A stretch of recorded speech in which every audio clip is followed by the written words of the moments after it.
This is the Gatekeepers Podcast with Billy Grove and Corey Gentry.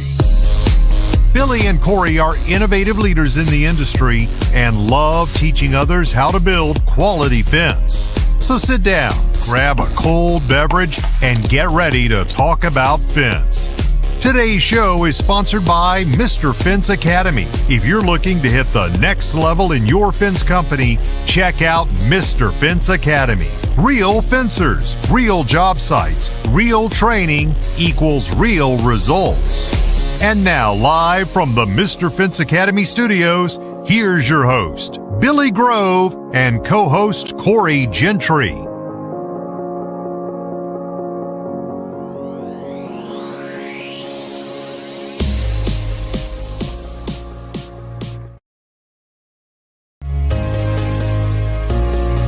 This is the Gatekeepers Podcast. I did it again. It's all right. What is going on, everybody? What's going on? Fence Fam, Facebook, YouTube, and for the first time, Twitch. What's going on, Twitch? Absolutely. If anybody is scrolling while they're looking for some video games and you fall across this crazy ass fence podcast, just like, follow, subscribe, do everything that you can do, guys. Get it rolling. We're going to go as far as we can let this thing go. Guys, we've got a great show lined up for you tonight. First and foremost, we have to thank our sponsors first. Thank you, Mr. Fence Academy. Absolutely. Mr. Fence got my set 'em right, pound it tight Fence, Mr. Fence Academy fence shirt. You got a fence post one? Thank you, National Metal Industries, Mr. Mike Levy. Also, as well, guys, go check them out at nmifence.com for all of your fence material, fence tools, all of it, guys. Great website, awesome mailers. Ask him to send you a mailer if you're looking for ideas for mailers, guys. He's got a wonderful one. Absolutely does. But guys, I actually modeled our new business cards off of his mailer. Heck yeah. New business cards. Totally went with it, kind of his setup and how he's got his mailers, man. Freaking sweet. Heck yeah, man. I love it. Guys, we have a pumped up show tonight. We have Mr. Just the Tip on Mike tonight. And if you are active in any of the fence groups, particularly the fence professionals and the no dig my groups, you will know exactly who I'm talking about without even saying the name. But we have Mr. Kevin Poole on tonight from Charleston Fences. But before we get to that, guys, we always got to do it. We gotta keep it human, guys. How was the week? How was y'all's week? Let us know down in the comments. Corey, how was your past week, buddy? Man, it's honestly, man, the last 2 weeks have been really good. I cannot complain the last couple weeks, man. Sales have been up. We've been writing jobs left and right. We've got a lot of good no dig vinyls sold. We've got a lot of we got 2 no dig vinyls going on this week. We did a Postmaster no dig install today. You guys rocked that out. And next week we have more vinyl. Yes, sir. And next week we have 2 Kings Plus jobs and another vinyl rocking out for next week. So, man, we're doing really good as far as that, man. As far as businesses, finally, we're really catching our second win of the year. That part alone feels great.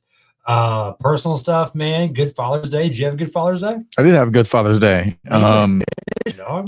We went fishing on Saturday because it was going to rain on Sunday, and it poured, but it didn't pour until later on in the afternoon because I was the only one awake at first, and I was like, man, I'm about to go fishing again. Like, everybody's still sleeping. I know they were going to be sleeping a while because they were all burnt. Man, sorry, I don't mean to interrupt you, but I actually, over the weekend, I met one, I'm not going to say like an idol, but definitely somebody I look up to in the fence world. I got to go have coffee with Mr. Cannon Johnson Saturday morning. I know. Very impromptu thing, man. It was, we had family that lives in Panama City now, so we went down there and spent the weekend with them, and him and I were texting, and he's like, yeah, I'll be in Panama City tomorrow. I'm like, no kidding, so will I. So, man, the whole house I was staying with, they were passed out of sleep early in the morning. Me and Cannon and his wife linked up. We went and had a coffee at Starbucks. We talked shop for about 20, 30 minutes. He showed me some cool stuff on his tablet and things that they're working on. They're working on doing custom prefabbed premium gate frames. So they're fabbing out like arched gates with like window holes and stuff in them like that. Got a lot of really cool custom woodwork going on up there with Cannon Johnson and Jackson Fence. Nice. So nice, man, that was, nice. that was I love a lot it. of fun. And but yeah, man, Father's Day was good for us, man. Been back here, Monday, Tuesday, and just knocking out jobs, getting some sales or 2 for 2 so far this week, and man, just killing it, man, having a good time. Heck yeah, man. Well, like I said, like we went fishing on Saturday because I knew it was going to be like raining on Sunday, and it was like a barren wasteland out there in the Gulf of Mexico. All you saw was water, sand, and sea turtles, Nice. and a couple sharks. I caught a lone Spanish mackerel, and the only thing that was popping off was at the end, and it was king mackerels, and I'm talking about 3 to 4 foot long king mackerels. Off the pier? Oh, bro, they were catching mahi off the pier on Thursday. I was so jealous because I was like, No y'all are catching mahi off the pier. Off the Pensacola pier, they were catching mahi, which is a dolphin, which is an actual dolphin, not a porpoise, but a dolphin fish. And so they were pulling in 3 to 4 foot kings, and I'm not like doing a fishing story. They were every bit of this long and like 25, 30 pounds. I got some big rods and reels, but I wasn't set up for that. I was like, I'm not trying to blast my $250 rod over this kingfish. I'm not set up for this. So we got a mackerel.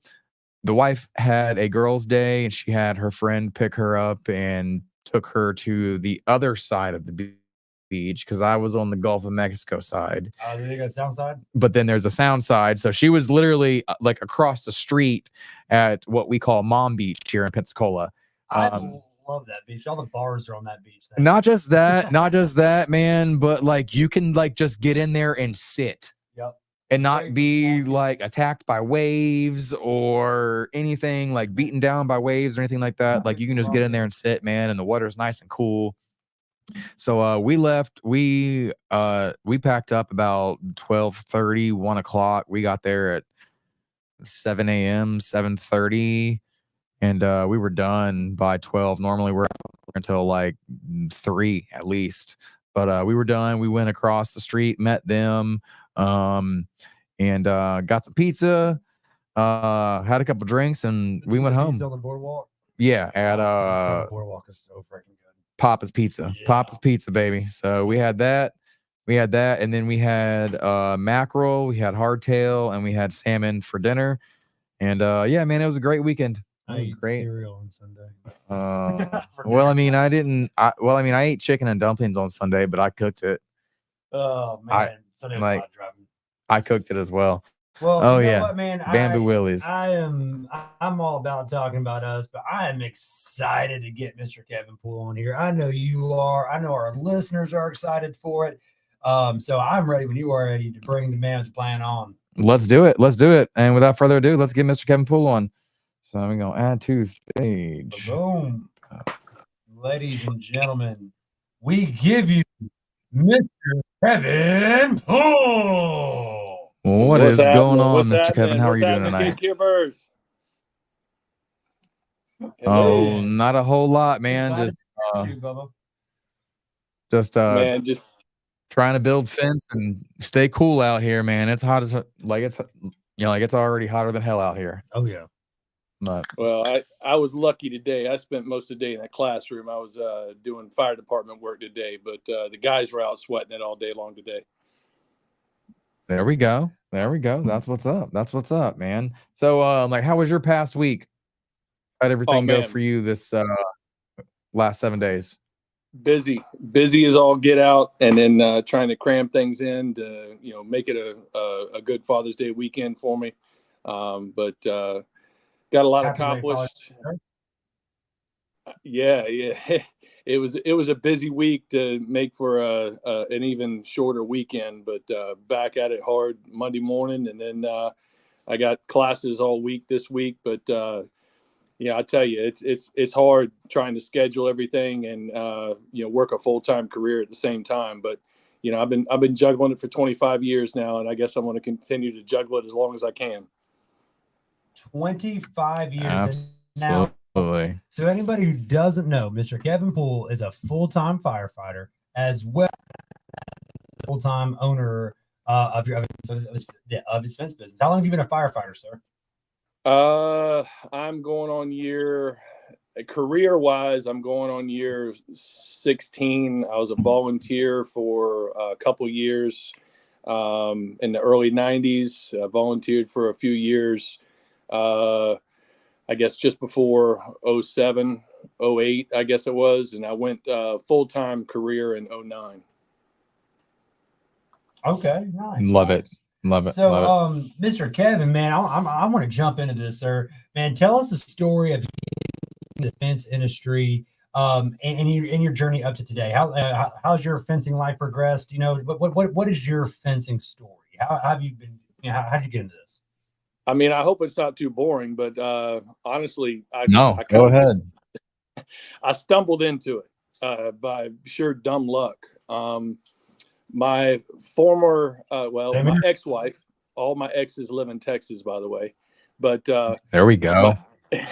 My ex-wife's brother-in-law landed a job in San Angelo, Texas. We're doing cell phone tower enclosures, and he needed some help, and I was available for some part-time work. And we drove out in the middle of nowhere, and we started putting up chain link around cell phone towers. And I had no idea what I was doing. I mean, literally no idea. I was there just as a hired hand.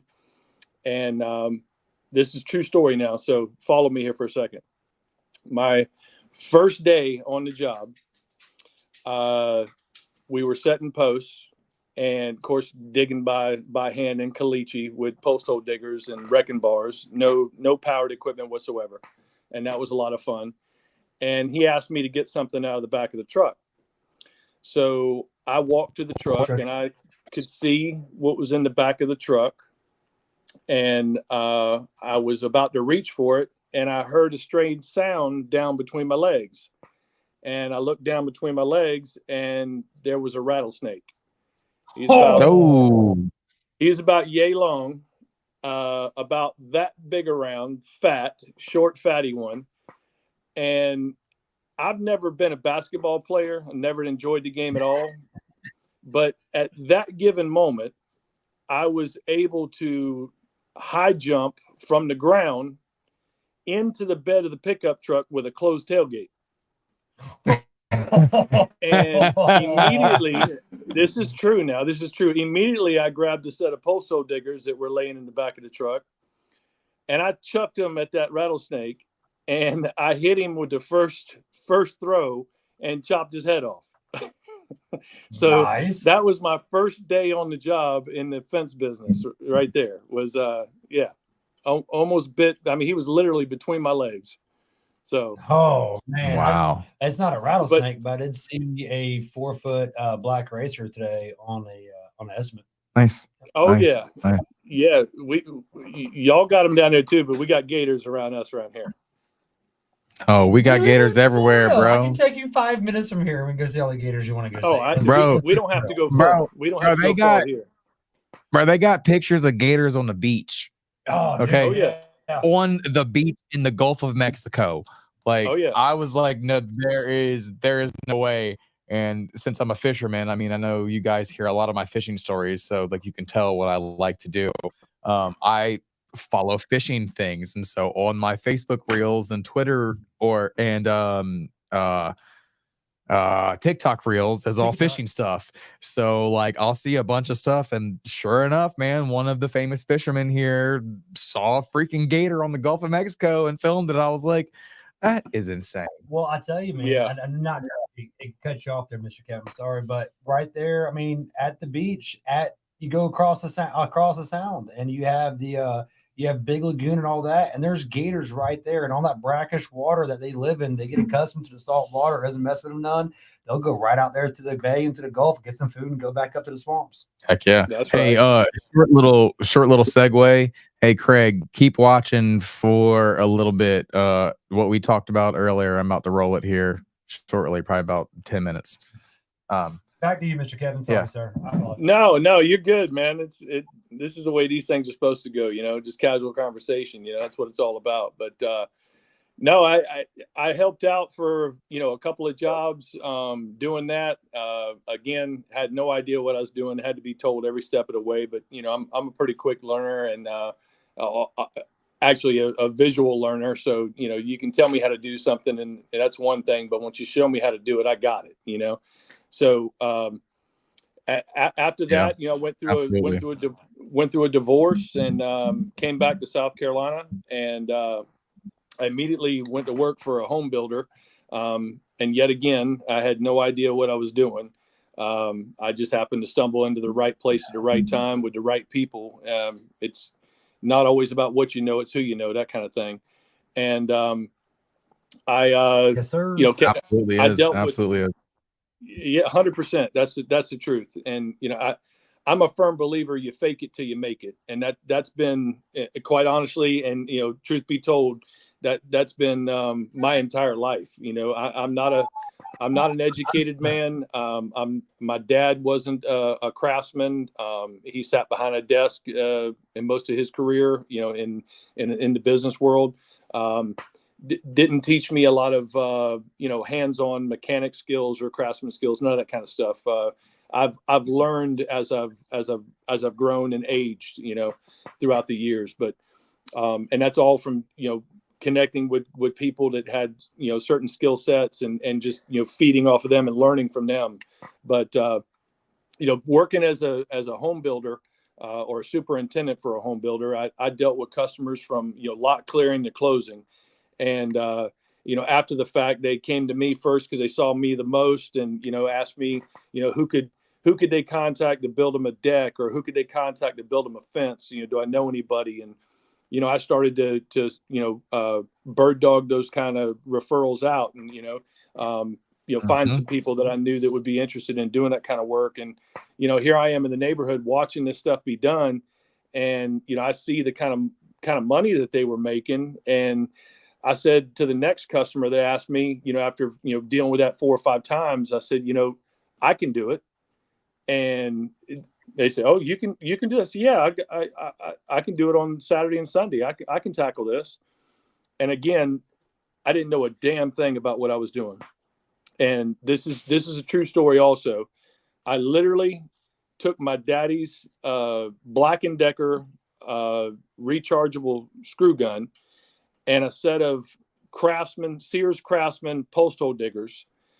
And I went and built my first fence. And I did it out of the bed of a F-150. It was I think the thing was a 99 or 98 F-150, something like that back then. But anyway, after about 12 trips back and forth to the lumber yard and basically this was before, anybody could find anything on the internet. You can look on here and find it, whatever you want, whatever you want to learn how to do, it's there to look for.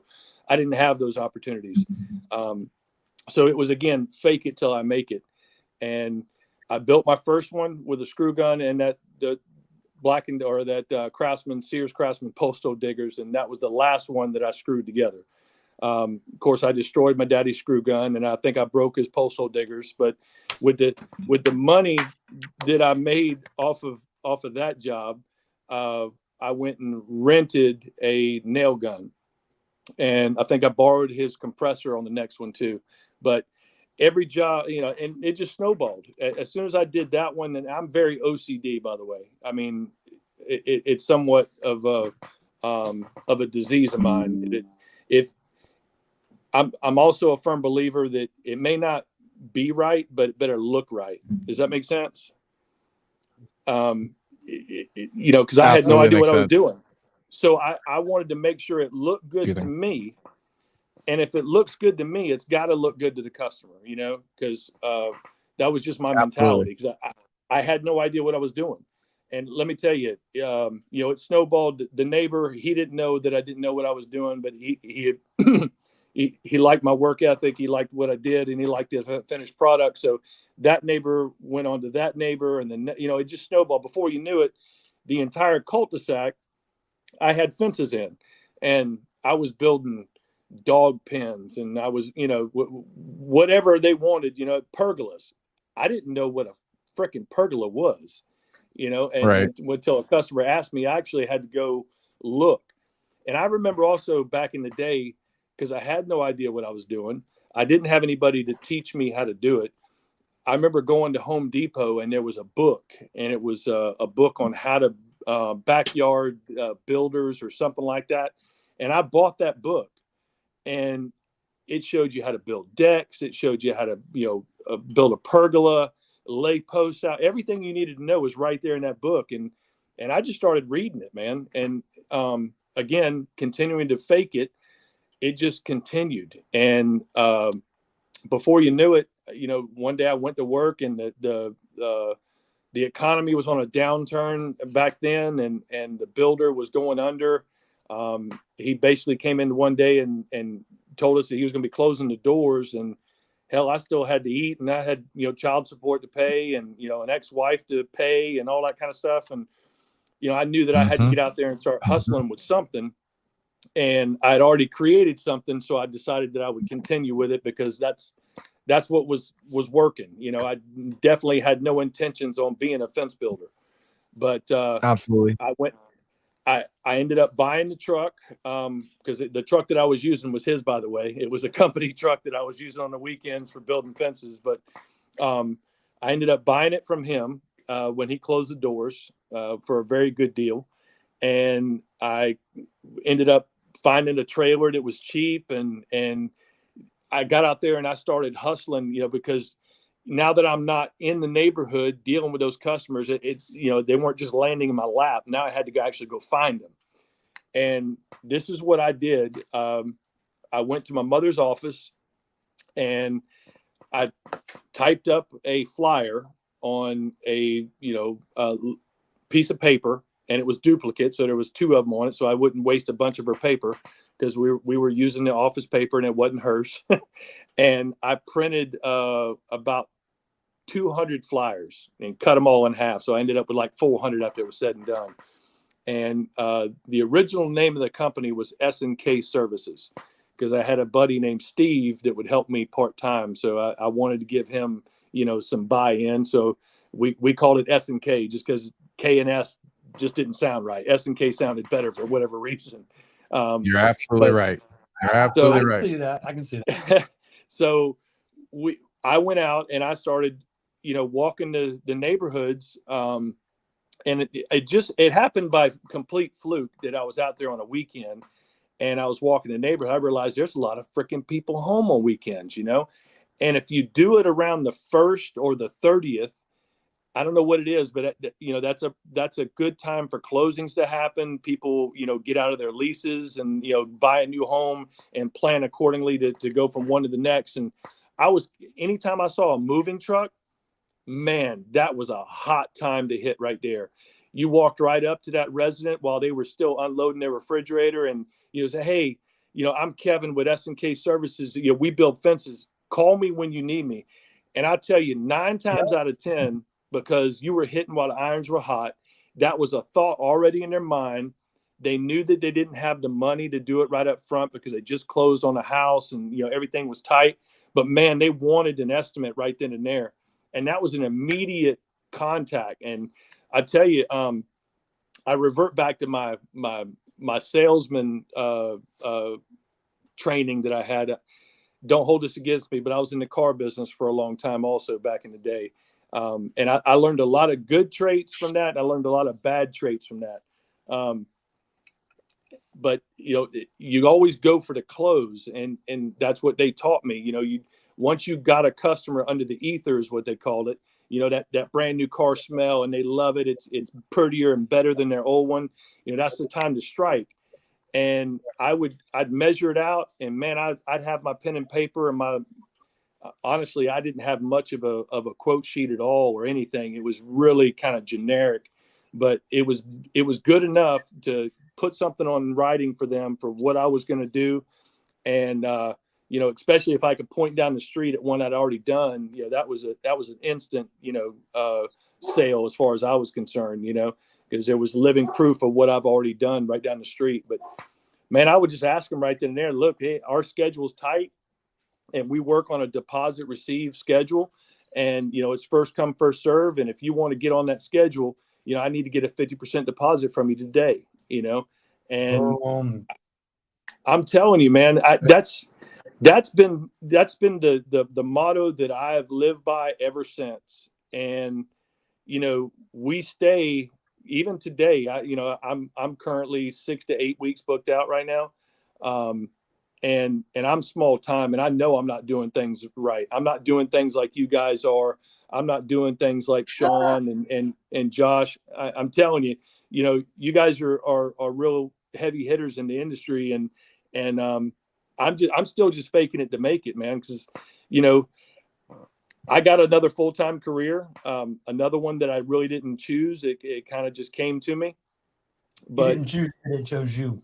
And well, that's true. that's what we're gonna segue into, man. How Kevin, how being a full-time career firefighter along with running your thriving fence business, how do you handle all of that? Home life, business life, etc.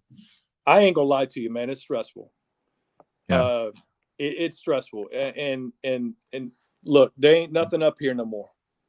And that's because I rub it off constantly. I've been flying by the seat of my pants and burning the candle at both ends for 25 years.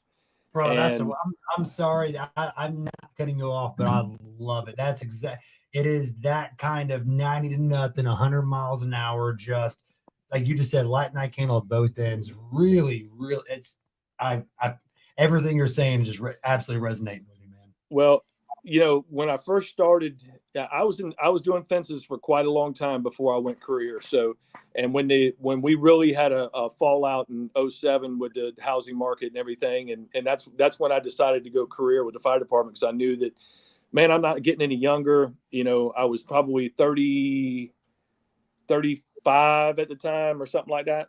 Nice.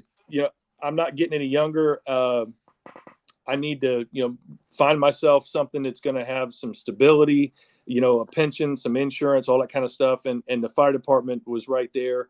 I was already a volunteer. I had, my foot in the door at the City of Charleston Fire Department. I tested, and, I was fortunate enough to get accepted and go through their career, their recruit program. But that schedule was a 24-48. So you work 24 hours and you're off for 48. And, I had 16 weeks back then that I went through recruit school. So I was dedicated to that day in and day out, Monday through Friday. I had to, stop doing fences altogether. And, my phone continued to ring, and I basically, you would just have to tell people that I'm not available now at the moment. And I would refer them out to other fence builders that I may have known or trusted. But as soon as I graduated and was, on that 24-48 schedule, I knew that, during those 2 days off, I could do some damage. I could really run some fence. So I really hustled. And for the longest time, I would say probably, honestly, 2 years until 2 years ago. So that was from, 08 until, 2022. I was on that 24-48 schedule. And in those 2 days, I tried to knock a fence out every 2 days, start, finish. I didn't care how big it was. I didn't care, what style it was. I wanted to get it accomplished and done. And for the longest time, up until about 6 years ago, it was just me and one other fella, and that's it. I've had many come and go over the years, but it was typically just me and one other guy that did everything. And that was me selling the jobs. That was me working the jobs. That was me doing the collecting. That was me doing, callback work, which, I pride myself on not having callback work. But there's always those little things that come up. But we just focus on doing things right the first time, so we don't have any callbacks now. But anyway, 6 years ago, I was fortunate enough to run into a fella that had a good work ethic, such as myself. He had a vision, such as myself. And he didn't know anything about fences either, and I love that because he reminded me of myself, and he would take everything that I'd already screwed up in the past and learned from, and he just adapted and went with it. And he had the same OCD nature that I do, and that's Dell. Actually, his real name's Milton Brinson, but I call him Dell, and he's now my foreman and my right-hand guy. And I couldn't be doing what I'm doing now without him, because when I'm on duty now, we work a different schedule. It's now a 48-96. So I'm on for 2 days and then I'm off for 4. So we're really cranking them out during those 4 days, or, Right. I'm at least trying to, get as much accomplished as I Yeah. can in those 4 days. But if Dell now, we've brought on, 2 other fellas that have been with us for quite some time now. And we've had a few come and go over the years, but Dell, all I need is Dell, honestly. If we ever have to go back to just, the 2-man operation, I'd be happy with that again. And I love that, honestly. It puts me more hands-on. Everything is done exactly my way or our way. There's no, looking over somebody's shoulder or watching somebody.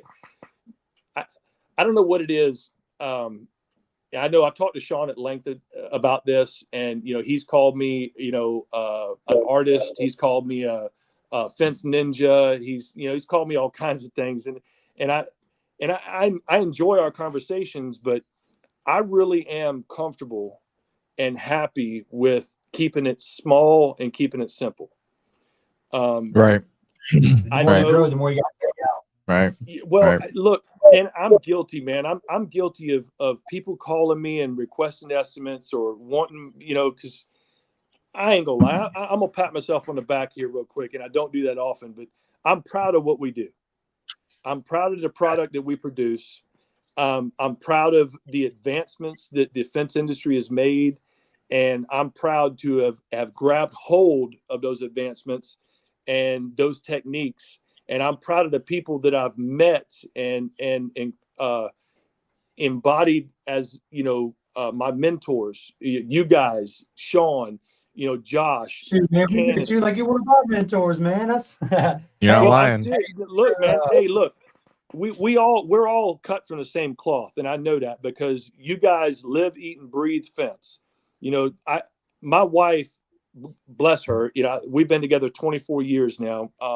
And we just celebrated our 7th wedding anniversary yesterday, if that makes sense to congratulations. 24 years. I hate to put a pin in this, but when you come right back to it, first off, we have got to hear from our quick word from our sponsors. We got to pay some bills. I'll ramble on forever. Moments. Let's get this. We'll come right back and segue into the next minute. Okay?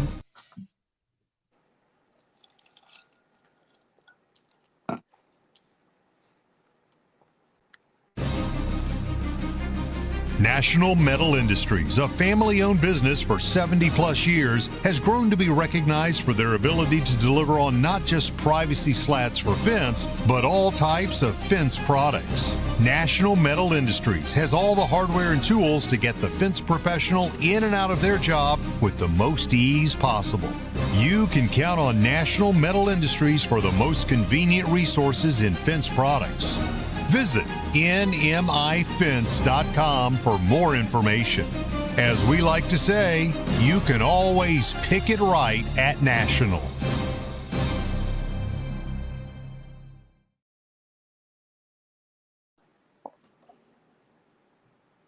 Boy, I'll tell you, man, Billy did a good job on that little commercial there. That looks good. Sounds good. Can you hear me? I'm with you. There you are. There you are. Billy had to step away for a minute. He had to go to the little boy's room. He'll be right back. He tried to make the commercial break. Oh man, I tell you, man, that is really awesome. And before we jump into the next section, man, it's so funny hearing your story. Not in a good way, because I started out very similar. I mean, I went through divorce, trying to figure out how I was going to make things happen. You know, I had a business license because we built farmhouse style furniture. Me and my ex did, you know, in the garage, just, you know, farmhouse style furniture, beds, tables, you know, desks, you know, nightstands and shit like that. And so we had a business license, you know, and everything where we could sell it. And then whenever I went to the divorce, like, I'm like, I have no idea how I'm going to cover a dual income household on a, you know, on one income. I knew I was going to do it. So I didn't have enough money at the time to buy a new business license, but I could change the current business license and set it up for a basic contractors, you know, LLC, and got a $40 a month liability insurance policy for the business. And I just started taking. Excuse me, guys. Sorry, I had to pee. And then I ended up selling my first fence. Can you build that? Absolutely can. Never sold one before that. I know I got to take measurements. Let's take some measurements. Went home, got on YouTube University, man, figured it all out. And it's been 100% fencing now for 5 years. That's right. Yeah. That's right. Man, well, congratulations to you and your wife on your wedding anniversary yesterday, man. That is great stuff, brother. That's always great when you got that strong home life balance, man. She's awesome, and I couldn't be what I am or where I am without her support. Absolutely, and she's nowhere around here, so I'm not just buttering her up. So yeah. She's not. She's out this girls' night. She went out with the girls tonight. All right. So normally we bounce back between questions. I really want to ask this question. I want to ask number 4. I don't give a shit. Okay. All right. Cool. You with me on that too? Yeah. Okay. Absolutely. All right. Look. Awesome. I don't fist bump. Yeah. Yes, sir. I was thinking. All right, Kevin. How long did it take for you to produce what I think should be the standard of Charleston style fence day in and day out, and the quality that you do today? Because your stuff looks on point every single I honestly think that if you Google dictionary Charleston fence, it should be a Kevin Poole fence. I'm not I'm not trying to butter you up. I really think it should be that way. Bro, I really do. I'm glad he's not one of our editors, man. Yeah. I really am a big deal, aren't I? Damn. I joke about that a lot, but damn, you guys are making me blush. No.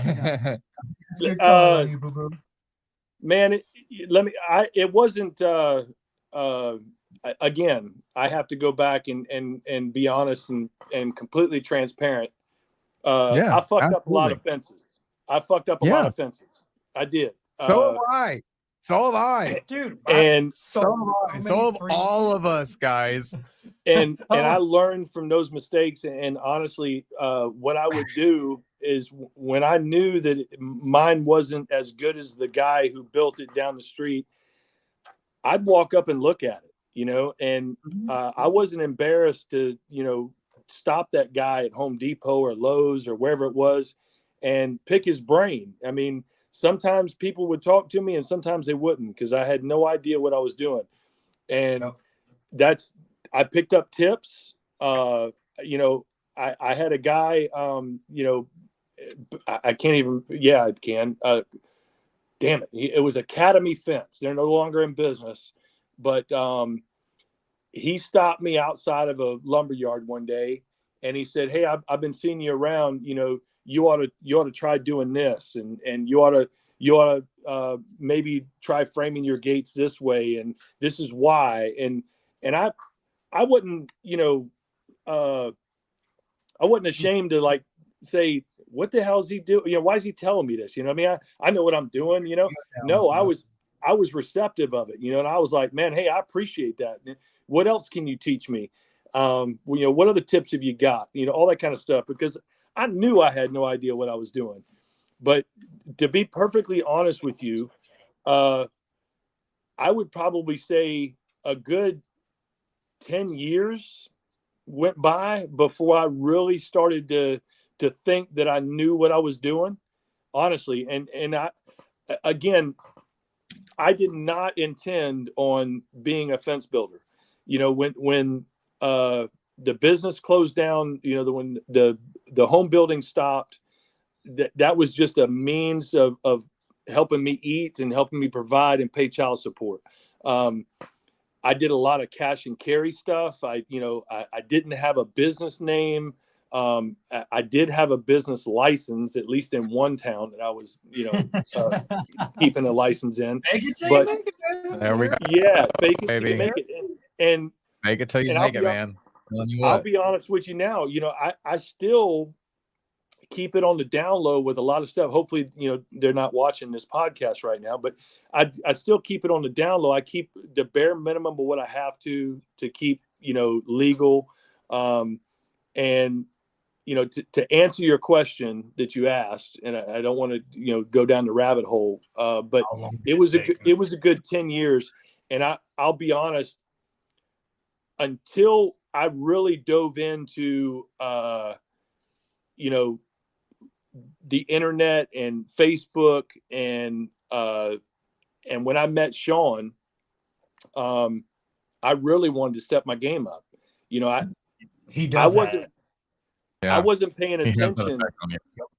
Yeah, I wasn't paying attention to social media so much, and when I met him and I started looking at videos, he kind of blew my mind. I was like, holy shit, he's really making something out of building fence. I had no idea that there was a complete industry out there. So like that. I consider myself a newbie to, all these forums. And I'm not a tech guy. Right now I've got internet issues at the house. I couldn't figure out how to get onto this podcast on my laptop. And that's why I'm talking to you on my cell phone right now.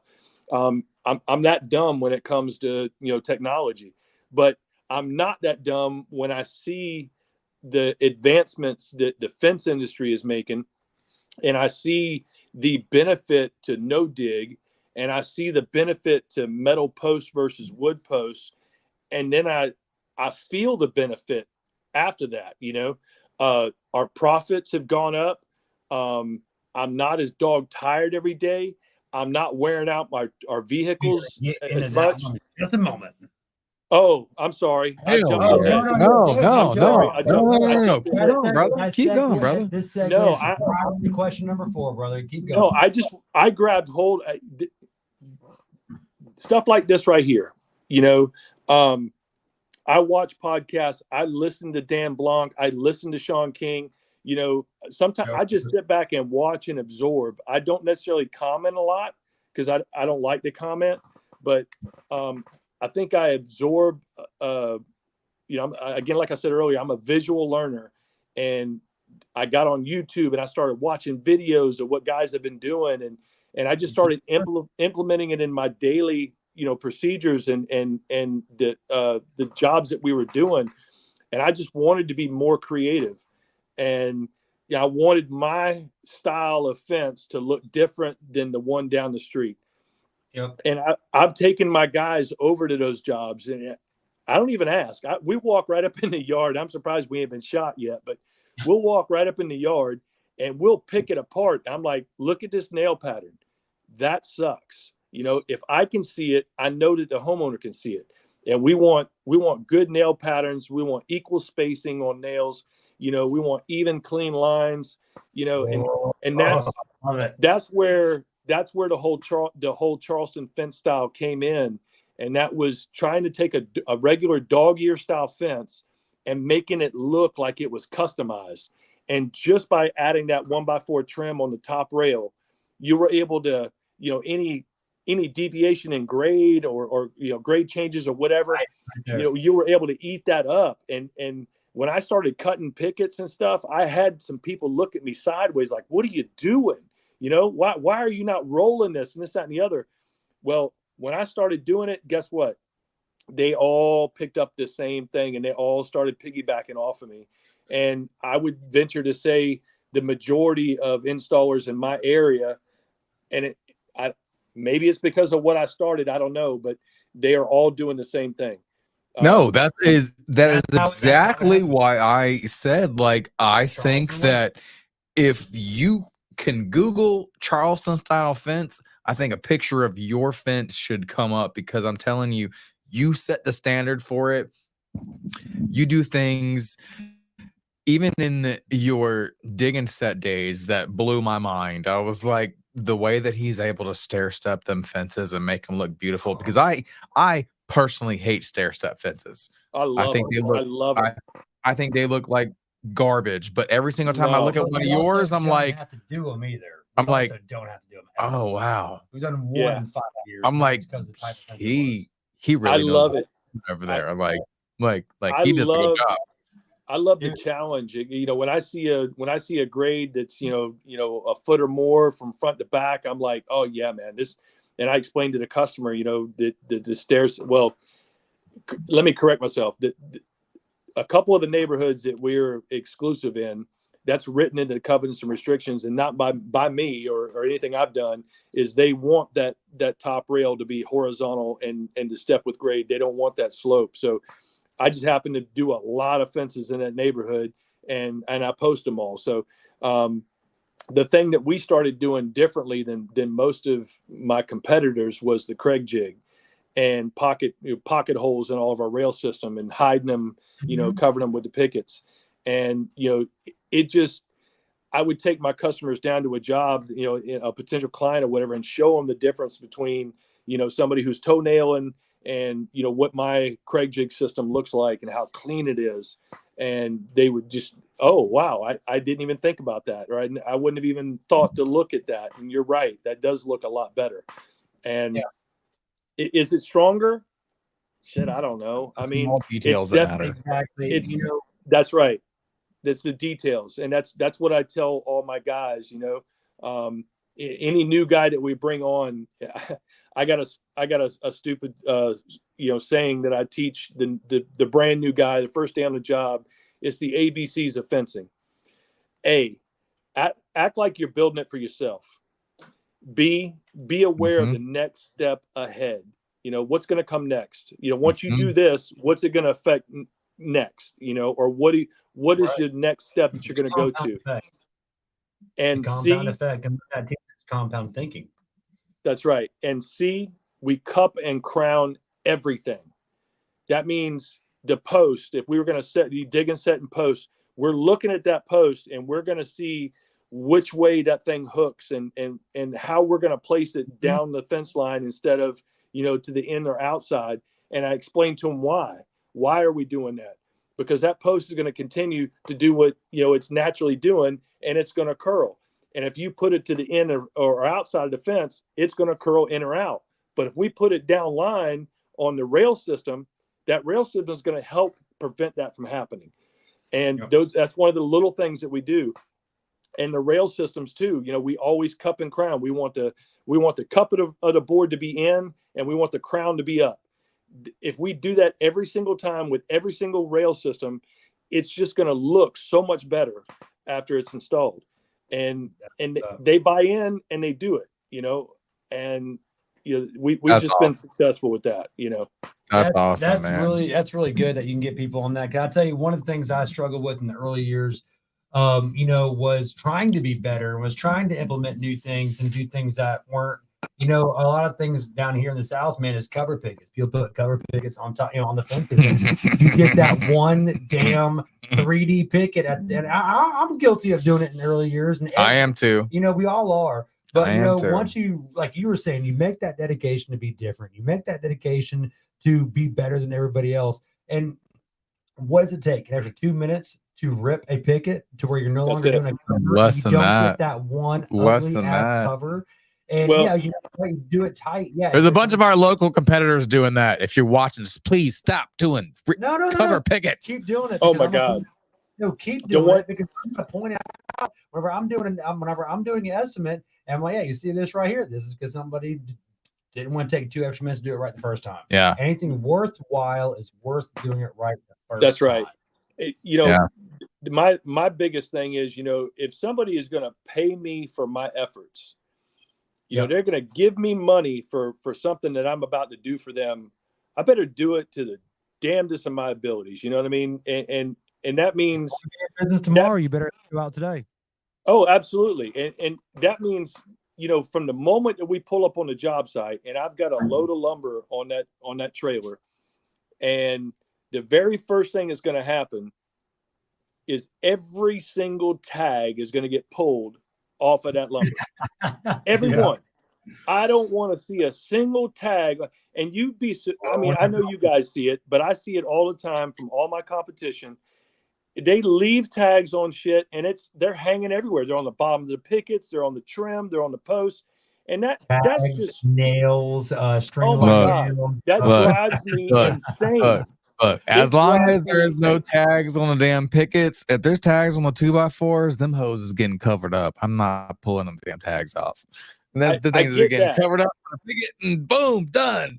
I get that, but honestly, you know that's your mentality. But does the guy that you're training, does he know that mentality? Very true. I mean, you're not wrong. You're not wrong. You got to set the example. You got to set the example and set the expectation that is going to be done every single time, regardless, because you know you're going to cover it up. But that guy is going to use that same rail on a gate or something, and it's going to be visible. And you know you didn't teach him right. If that comes off very first thing, it's without a question. That's done. It's just like the top stack of the pickets. You know, as soon as those band straps are cut, that first layer gets set to the side. All eight. They go off to the side. Done. And don't grab the bottoms either, because we're not going to use those either.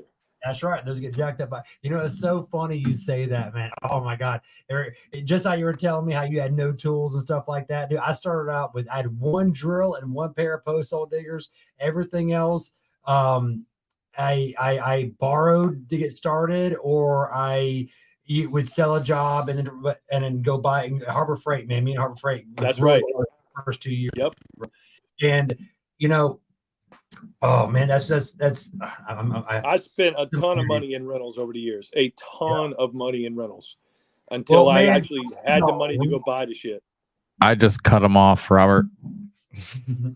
I just use them as a cut-ins. Man, I want to jump into question number 4. This has been the one that's been eating at me. This is the one I really want to ask and dive into, man, because this is going to hit home for both of us. I want to talk about no dig, sir. I want to talk about no dig. I want to talk about. Let's do it. How long have you been in the no dig, no mess system? And man, tell us your thought processes to make the no dig practices work just so seamlessly with your Charleston style fence. Like how, like, I mean, it's a 2-part question, but you can't even tell. But you literally can't tell, dude. Like, you have done such a good job on run us down disguising it. Like, yeah, absolutely, run us down. Yeah, well, honestly, I owe it all to Sean, which, you know, several years ago when we first met, started, you know, planting the seed and talking about it and saying, you know, big things are coming, this, that, and the other, you know, and Postmasters I was introduced to years ago. I mean, many, many years ago. A supplier here in town, I'm not going to mention any names, but he was trying to, the salesman was trying to get me to buy these things because they had a shitload of them and they couldn't sell them. Nobody would use them, and was telling me, hey, man, they got these weep holes in there. You know, the concrete's going to bind to it. You know, it's just going to last longer. You know, got these cool holes on there. You can put all the rail system. You know, but they're, you know, 4 times as much of a post. And I was like, oh man, no, I can't do that, because I was scared. I was scared of raising my prices to accommodate for the, you know, the stronger materials. And I'll be honest with you. I met Sean, 4 or 5 years ago, I guess, in person. And, you know, sat down, had a couple beers with him, and he told me, you know, flat out, he's like, dude, you got to raise your price. You got to. And I was thinking, well, why would I do that? You know, all my competition is at X. You know, why would I want to go to, you know, Z and be above them? I'm going to lose business. Boy, was he right. Let me tell you, he was 1,000% right. I went ahead and raised my price, and I was still bidding by the foot. And I was amazed at how fast that, you know, the business came, and I was able to you know, capture more revenue just by doing it. When I raised my price, it set me aside from the competition. Yep.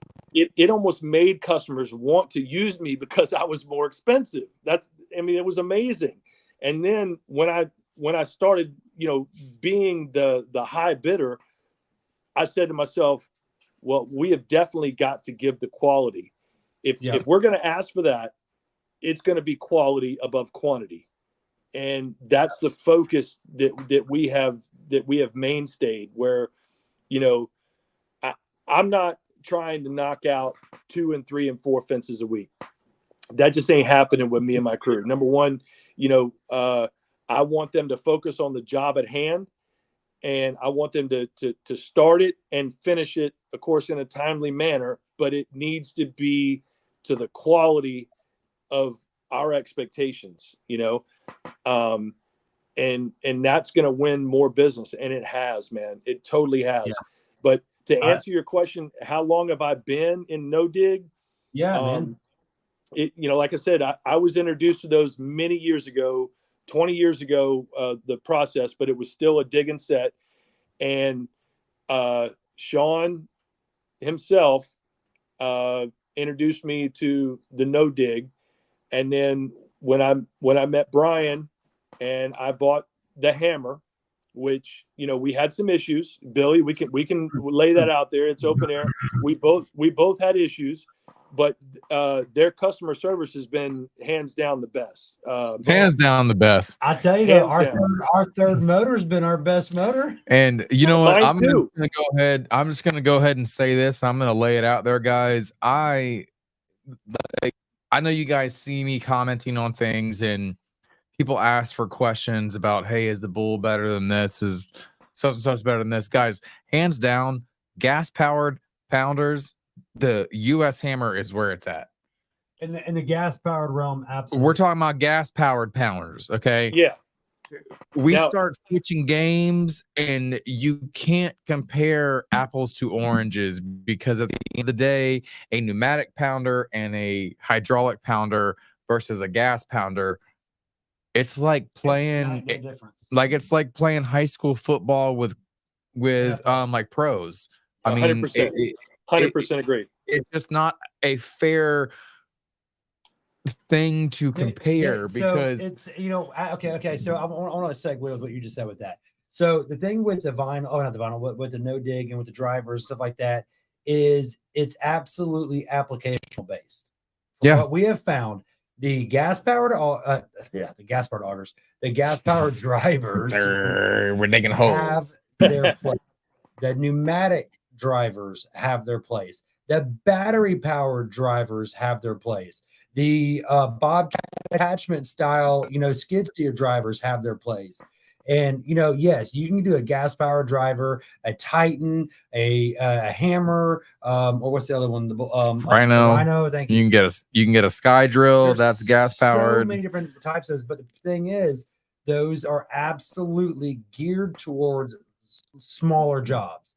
You cannot expect a Titan or a hammer to go toe to toe with the pneumatics. You just or the hydraulics. You just can't. And we learned that the hard way, didn't we? Yes, we did. Yeah, after dropping 10 grand in drivers for neither one of them to do what we needed, and then another 10 grand a year later to this is the one we should have gotten the first time. Yeah. That's right. That's right. But I'm glad you said what you said. And, the gas power definitely has its place. And, just for instance, today, as a matter of fact, the guys were doing an aluminum job, and, we had to hammer out. It was doing fine. He wanted to increase production and broke out the bull and realized real fast that that's not an applicable, driver for setting eye posts. The hammer, but the hammer or the Titan is ideal for it. Ideal for it. So, it's not as much resistance going into the ground. The back pressure on it's not as bad. You can control it.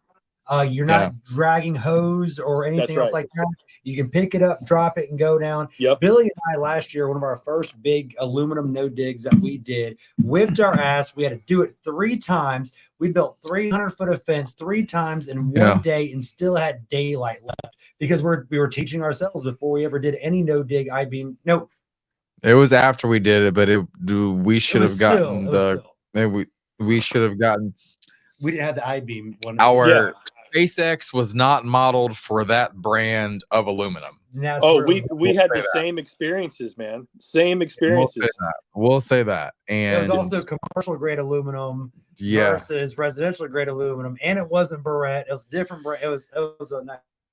But nonetheless, though, well, going back, the different drivers have their spots, man. And we've been no dig now for about a year and a half, all in. We've only done one dig and set job, year and a half time frame, and that's the one I broke my fudging leg on, and we're not going to go back to it no more. So screw it. Craig Eubanks, look, man, I love US Hammer. All right, I love Brian. I love Brian Harris. I love him. He has wonderful customer service. I'm not saying that it's a bad pounder or like a bad driver. All I'm saying is, once you get this as a resource for your company and not just trying it out, once you start using it every day, day in, day out, you really start to notice, like, holy shit, this thing is badass. Yeah, not just being badass, but like, dude, squirt 2 shots of my WD-40 in before, squirt 2 shots in middle, squirt 2 shots in right before my last post, and I'm done. That's it. Done. No more maintenance. No more maintenance. Just roll up the hoses and be done with it. Yep. And that's kind of where I'm at with it. If we could only make it lighter, that'd be better. But I mean, I would still rather drive that son of a bitch than carrying 100 bags of 80-pound concrete. No, I was gonna say that beats carrying 80-pound bags of concrete any day. I'll tote that thing all day long, absolutely, especially with the speed. Yeah. But I'm glad you said what you said, and learning that we had the same experiences initially. With the I-posts and with the pounders, because Dell and I, on our very first aluminum job with I-posts, I didn't want anybody else around because I knew it was going to be a learning curve. We needed to learn this ourselves. So we did 300 feet in one day, just him and I, and we had screwed it up. We had the same experience that y'all did with not having the proper SpaceX and the same customer service that I've been experiencing from Brian. I get that same experience from Sean's crew with Mr. Fence and Mr. Fence Tools. Hands down, absolutely. For sure. When you develop that relationship with that company and with those guys, I know there's a lot of naysayers out there that are always bashing him about what he's doing and the tools and techniques that he's promoting. And that's cool, man. I don't listen to any of that shit. Kim Kardashian too, but she got a fat booty and she. There you go. That's right. Thank you very much. Yes, sir. I'm not trying to bootlick Sean by no means.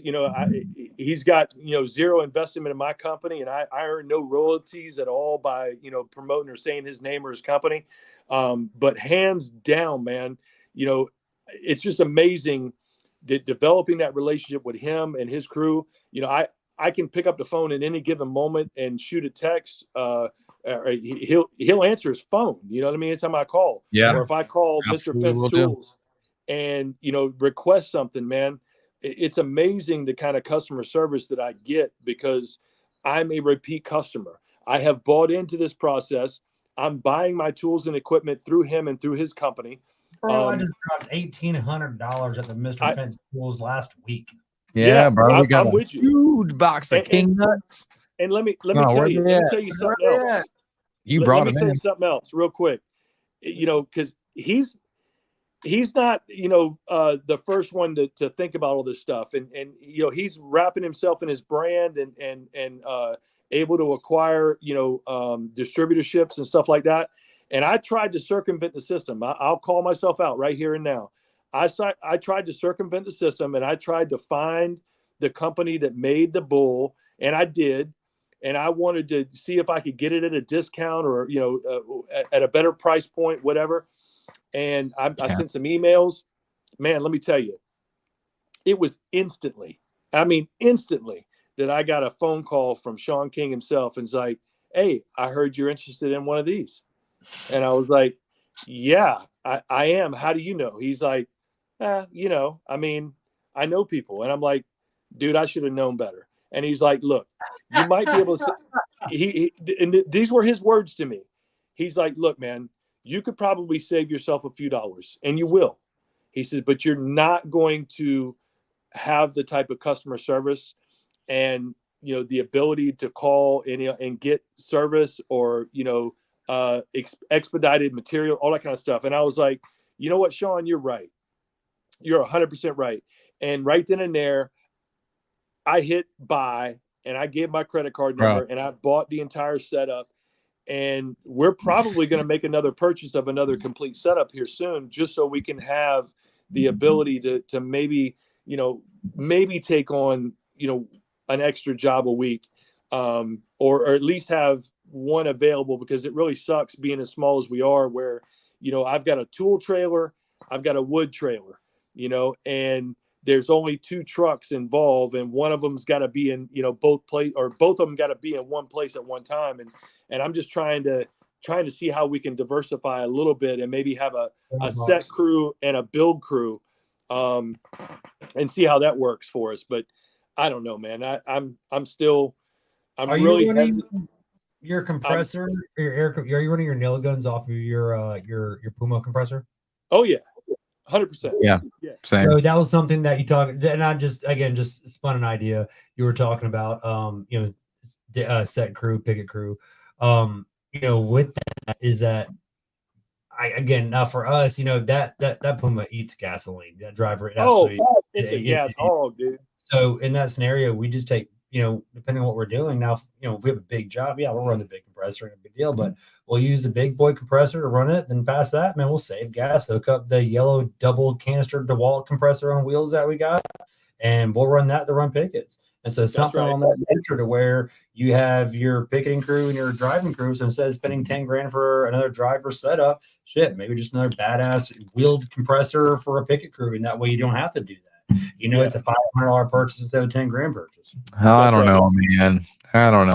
Bro. Especially if you've already got, like, you know, the hammer and a few of those other ones, you know what I mean? For a one crew setup, I mean, that'd be a way to test it without going full in. Yeah, I do like our Puma. You know, I like the aspects that we can, you know, we run a 3-way splitter off of that thing, and you can run 3 or 4 guns, maybe 5. I don't know. I haven't tried it. That thing does not run out of air, but it will run out of gas. That's for sure. Yep. It won't run out of air, but it'll run out of gas. Oh, yes, sir. I mean, I want to write that on the side. I want to write that on the side of the compressor. It won't run out of air, but it'll damn sure run out of gas. Damn sure run out of gas. Terrible, man. With a 30-gallon, I think we have like a 2.5-gallon tank. But how fast would a 2.5-gallon tank burn? 8 hours. Oh, right on. That's not bad. 8 hours. Like, we've been noticing now for a year and a half, and just like you were saying earlier, there is such a big learning curve in going into it.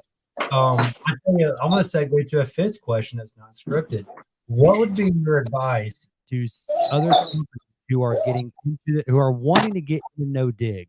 What are some things that you could tips and tricks you could say, just some quick little bullet items that could help somebody as they begin that transition? I know that transition financially, and see, we kind of messed up though, because we just straight cold cut, boom, we're done with wood. We're done with it. We're gonna go to this 100%, and we never really had that transitionary phase where we could keep money flowing. We kind of messed up on that. So that's like one of my tidbits. Like, well, if you're gonna jump into it, you need to kind of work your way into it. Don't just go cold turkey overnight, because that sucked. It sucked for me too, because I was it sucked for me too, because I was wanting to jump in with both feet. We had several jobs on the books, you know, especially with the exposed post Charleston style cap and trim, and I was very hesitant to even give it a shot, because I had no idea how we were going to make it work, you know. And was I going to use Postmasters, and how could I incorporate those with the cap and trim exposed posts, and literally just, you know, I had to buy some And the first one that I come out, it's just in my backyard, started piecing shit together and making it look the way I wanted it to look, and then actually took it to the field. But to answer your question, what advice would I give to somebody that's thinking about doing it? Stop thinking about it and just do it. Because you're missing the boat. I'm telling you that this is the future of fencing. And it's not the future of this is the past, the way things have been done for many years, as far as skyscrapers and houses on the beach and pylons that have been driven for years this way, and bridges. We're just now getting to the point where we can implement this into a fence project, and we can implement this into a deck project. And it's going to be stronger. It's going to last longer. It's a no-brainer for me. That's why, I'm thankful that I was able to have the capital or the capital, the money to invest in doing it the way that we did. And we sure did. We went full send, baby. Full send. Yeah, well, don't get me wrong. Now, I looked at the budget and I was like, oh my gosh, well, I'm just going to have to break out the American Express and make this thing happen. And that's kind of sort of the way it went. But when I raised those prices, and now I can also show value from the product that I'm delivering, that this thing is lifetime warranted and it's hurricane rated. It's been tested to 135 mile an hour. Look at this video. Look at what these guys have done. And look at what I can make it look like. And that's my sales pitch in a nutshell. And it's a no-brainer for the customer, because nobody else is going to offer them that. Nobody else is going to offer a lifetime warranty. I'm sorry? Are you doing King's Plus yet? Oh, yeah, 100%. We're incorporating King Plus in a lot of our installs now. Are you on 10-foot centers? No. Doing 8-foot centers? Yes. Only because I'm doing a lot of exposed post stuff still, and we're still Craig jigging. I don't do many, or I just don't have the opportunity to bid those standardized. I call them standardized installs, where you don't have an exposed post. We're just stuck in a lot of neighborhoods now that have got covenants and restrictions that require certain things. And, it's just working well for us. And 10-foot centers is just not in my, I understand the concept. I understand the savings. And I believe in the structural integrity of what he's delivering. I'm not knocking it by no means.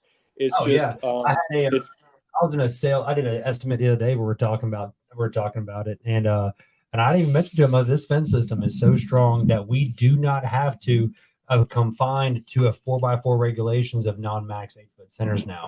I was like, now our non-max, our max run is our spacing is never no more than 10 feet. I was like, and that's because this Schedule 40 pipe, we do not have to build this wood fence like a 4x4 wood fence anymore. And I was very hesitant on the 10-foot center style until we built 3 of them with Sean. Right. And after we built them with Sean on 10-foot centers, and it's not always going to be 10 foot, it might be like 9.5 or 9.6, 9.7. But it's not 10 foot exact. But it's not much further than what we already building fences now. Right. And then but you're 20% less on the post, and I was very nervous on it. But after we built 3 of them, we built 1 or 2 of them. We built 1 in Tuscaloosa with Sean, we built 1 in Evansville, Indiana with Sean. And after we built those 2, I was like, okay, how is this stronger than an 8-foot center fence? What in the hell? Absolutely is. And it is very neat. I mean, the guys are less tired. It's less touch on the ground. It's less money overall. You're still able to. It makes the no dig even more competitive on the financial level whenever you do it this way. And I'm telling you, I feel we've built probably 10 of them now on 10-foot centers, give or take a couple that we've done on 10s. And there you physically cannot feel a difference between that and an 8-foot center Kings Plus. It's the same shake. It's the I mean, same shake. I'm willing to do it if we get that type of project. But you know, like I said, you know, we're stuck almost in a rut in the areas where we are with, you know, some of the customizations that the HOAs require, and you know, the exposed posts and all that kind of stuff, and making that post look like a 6x6, you know, instead of just lapping over 4x4s. So, you know, I agree. I'm with you. And if we get a project like that in an area, I'm willing to try it. Don't get me wrong.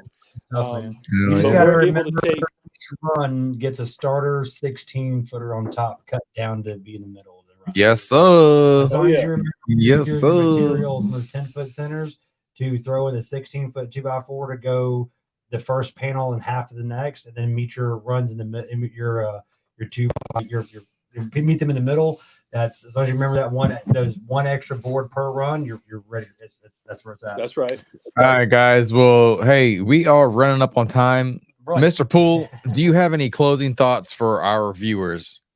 No, man. I mean, just keep doing what we're doing. I applaud you guys and your podcast here. Gatekeepers have been great. I've watched it many times.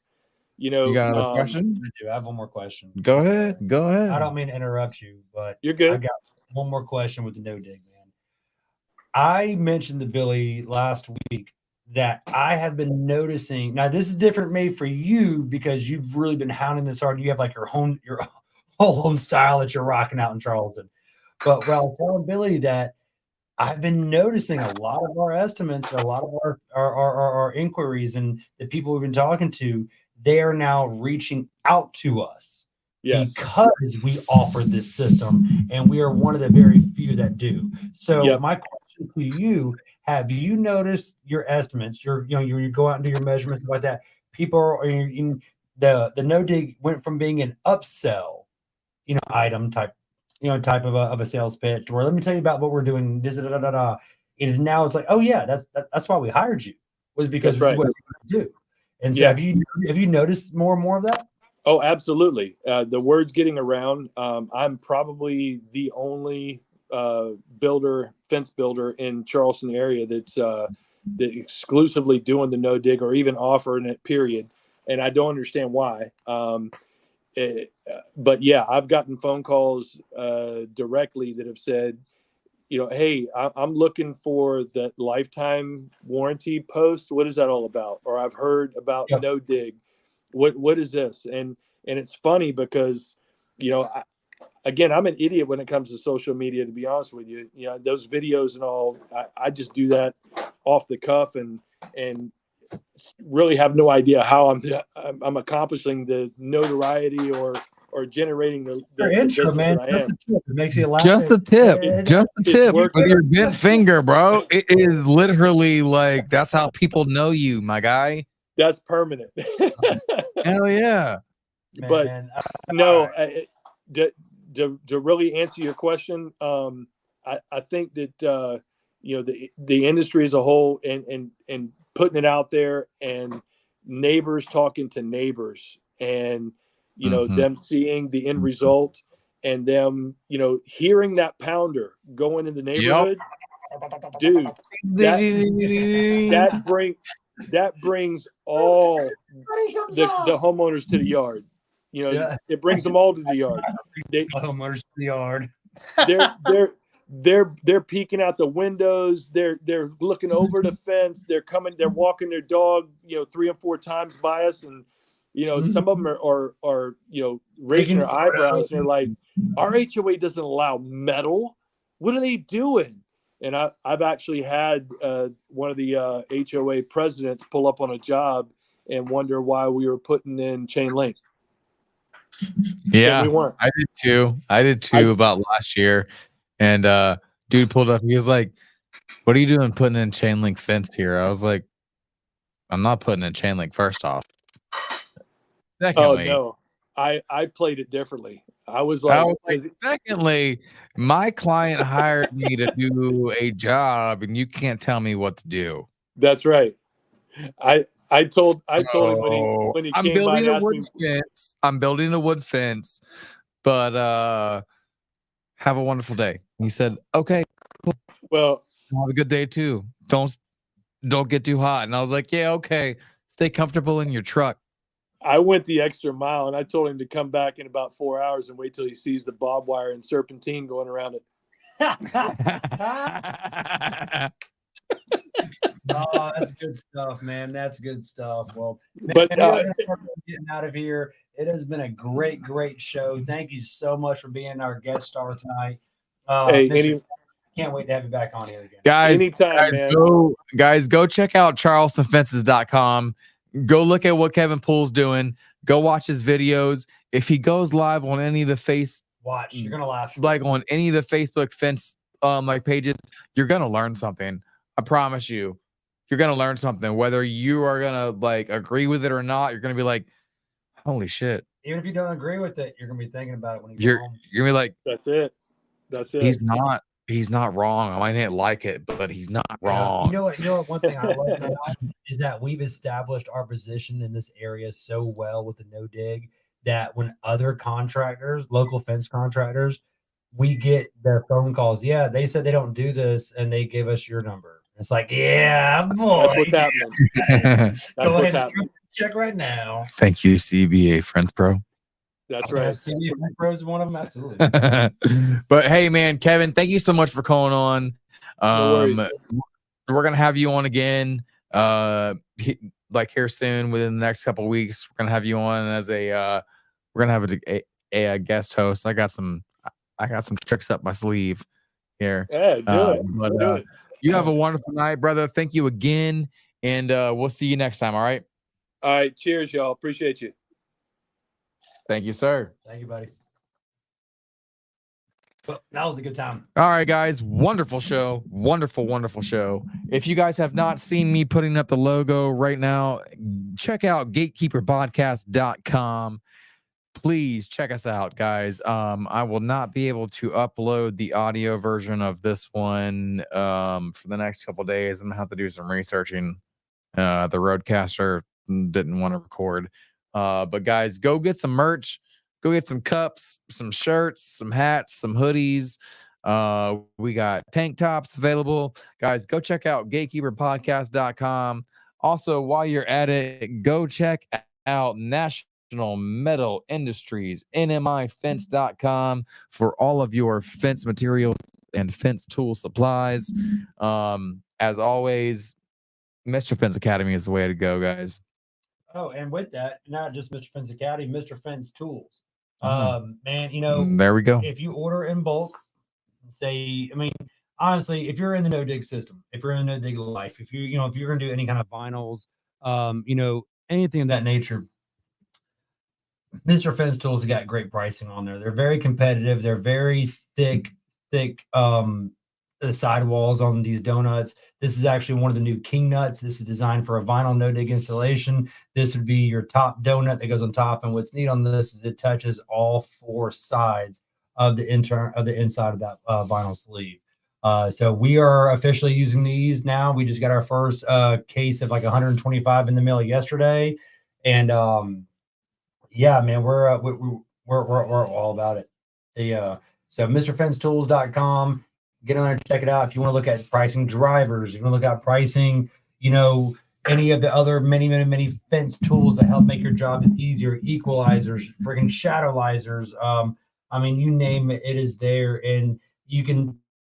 People can talk shit because. And guys, if you are questioning it, call us. Watch the show. We'll tell you anything. I promise you, I will sell you on it in the first 30 seconds. Absolutely. I will sell you on it in the first 30 seconds. I still remember the very first time I talked to Sean King, and he told me my gate sucked and I needed to quit building framework with braces over 45 degrees. I'm like, who the fuck is this guy? Here we are 5 years later, and if you will put your ego to the side and listen to what people who have been doing this for years and years and years past you, not even years past you, just somebody with a different perspective. You can put your ego to the side, open up your learning receptors, and just know that you don't know everything. You can learn so much that can save you so much time and money. And the no dig options is one of those. Is it an investment to get into it? It absolutely is. Does it pay off in the end? It 100% does. It does. It does. And it's a great time, guys. I promise you, your guys will love you. You will love the paychecks after I say we talk about some like the end of the day. Huh? I see you talking about some no dig next week. We got Mr. Shane Catton next week, guys. We got A little sneak preview. We got Mr. Shane Catton back on, guys. I haven't narrowed down a